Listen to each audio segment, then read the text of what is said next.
अचानक अठरोखाई शिव मंदिर स्थित सर्विस रोड पर ऑटो चलाने पर रोक लगाने से उत्तर बंगाल विश्वविद्यालय के 2 नंबर गेट इलाके में उत्तेजना फैल गई। स्थिति बिगड़ने पर बागडोगरा ट्रैफिक गार्ड की पुलिस को हस्तक्षेप करना पड़ा।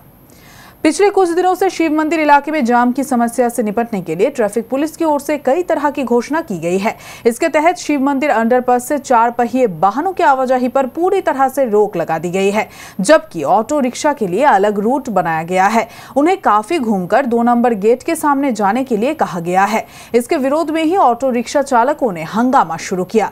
उन लोगों का कहना है कि प्रतिबंध के बावजूद राजमार्ग पर ई रिक्शा धड़ल्ले से चलाया जा रहा है। उसे लेकर पुलिस की ओर से कुछ नहीं किया जा रहा, जबकि ऑटो चालकों को शिव मंदिर बाजार में ऑटो चलाने से रोका जा रहा है।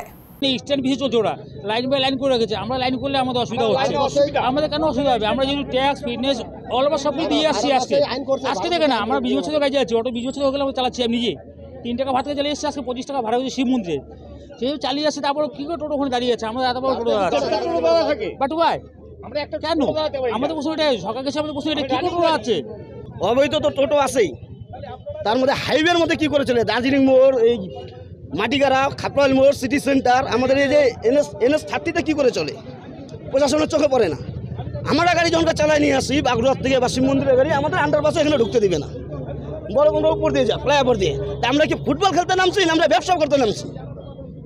আমাদের কি সংসার নাই? আমাদের কি বউ বাচ্চা নাই? আমাদের কি মা বোন নাই? মালিককে দিতে 1 একটা গাড়ি 1000 টাকা, 1100 টাকা, আমরা কোথা থেকে দেবো?